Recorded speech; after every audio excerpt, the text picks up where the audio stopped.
Welcome back to the channel. So we're going to look at the JURA real quickly. I'm on a 10-day trial like everyone else probably is right now, unless you went out and bought it. And if you're going to do the polysynth type of thing, and you're a vested NPC person, you don't have a lot of gear like me anymore, I actually do endorse this with a few caveats up front. But first, let's take a look at the program. So I'm in here, and obviously one thing on the first look is the Q links are actually, for some reason, the 16x16 seems to, for whatever the reason, make more sense as it relates to the controls. It's not as much everywhere and so forth and so on. So you'll often find yourself a lot on this page, like if you're adjusting your releases.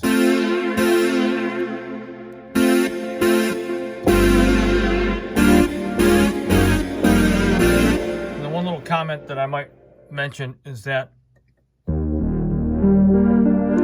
can be honest that I had a Jupiter X prior to this, and this I actually enjoy the presets a little bit more, just off the first listen as I went through. Speaking of presets, you do have, if you go down here, a bunch of different types of presets. The pads are real nice. You got the original factory banks that they put in here.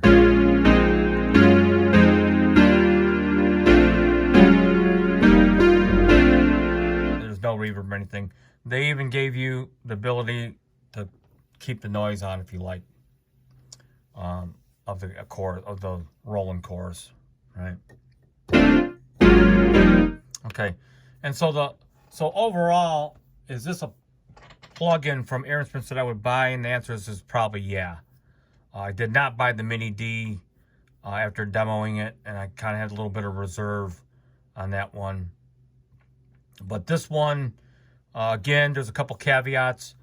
The minor caveat that can get kind of annoying is you only get so many authorizations simultaneously. So if you're a multi-NPC owner or multi-desktop owner or both, I think you're only talking about 2 authorizations simultaneously. That means you're going to constantly have to manage your authorizations. So that's a minor nagging, if you will.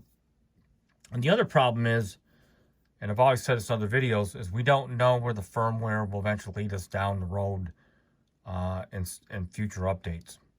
In the sense that, is it going to be a subscription model to be able to use your NPC? Now, this is more speculatory. There's no knowledge that it's going to be exclusively subscription. But for those of you that don't really care for, buying like a piece of hardware and then having to subscribe to use it, it's a real basic fundamental principle, right? If you're concerned about that, which I am, that just know that if you start buying these plugins and start getting hooked and reeled in, that at some point they may actually flip the switch and change to a subscription model, which you might be at mercy at having to go into that subscription in order to use their firmwares and to get the new updates and all that. And that's always in the back of my mind. So anyway, until next time, peace out.